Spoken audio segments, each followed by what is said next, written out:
Mga minamahal kong kababayan, Assalamualaikum. Madayaw ugmayong adlaw kaninyong tanan. Magandang araw sa inyong lahat. Taong 2017, personal kong nakita nag-aagaw buhay sa hospital ang isang biktima ng pinasabog na improvised explosive device ng mga NPA sa Mandog, Davao City. He was struggling and choking with his own blood. It was truly a painful sight. Hindi ko rin malilimutan ang paghingi ko ng tawad sa ina ng namatay na opisyal ng Philippine Army dahil sa nangyaring engkwentro sa Barangay Paquibato, Davao City. Hindi ako nakapagsalita nung ako'y tanungin kung ilang anak pa ba ang mamamatay dahil sa mga terorista sa Davao City. Mga kababayan, walang katulad ang kasamaan ng teroristang Communist Party of the Philippines, National People's Army, at National Democratic Front of the Philippines sa kapwa nila Pilipino. Hindi na mabilang kung ilang sibilyan kabilang na ang mga menor de edad ang naging biktima ng madugong digmaang idinulot ng mga terorista. Maraming batang estudyante ang hindi nakapagtapos ng pag-aaral dahil dinala sila sa bundok upang maging armadong terorista.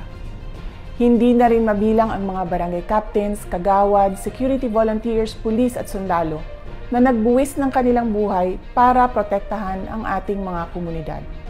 Nananawagan ang kanilang mga pamilya ng hustisya, subalit hindi ito makakamit kung bibigyan natin ang mga teroristang grupo ng amnestiya sa pamamagitan ng Proclamations 403 at 404. Sumusuporta ako sa mga hakbang para itaguyod ang kapayapaan sa bansa because the fight against terrorists is deeply personal to me, as it is deeply personal to the families of countless Filipinos whose lives were forever upended because of the madness of terrorists. Pero hindi ang pagbibigay ng amnestiya ang daan sa kapayapaan. Ang dapat nating gawin ay pagpatuloy ang ating mga nasimulan sa NTF-ELCAC at mas palakasin pa ang mga ito. Panalo na tayo, lumalaban na ang mga komunidad. Mr. President, the government's statement with the NDFP in Oslo was an agreement with the devil. Napatunayan na natin sa kasaysayan na hindi sila seryoso at wala silang sinseridad sa usaping pangkapayapaan.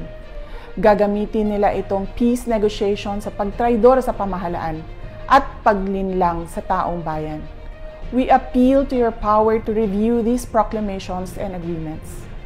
Apo BBM, sana po ay isalang-alang natin ang ating mga komunidad na naging pugad ng mga terorista sa mahabang panahon na ngayon ay lumalaban na at tumutulong sa pamahalaan. Let us honor the memory of those who died in the senseless and bloody attacks of the NPA, CPP, and DFP. Mr. President, we can negotiate for peace and reconciliation and pursue meaningful development efforts in the Philippines without capitulating to the enemies. Hiling namin na kami ay mapakinggan. Syukran.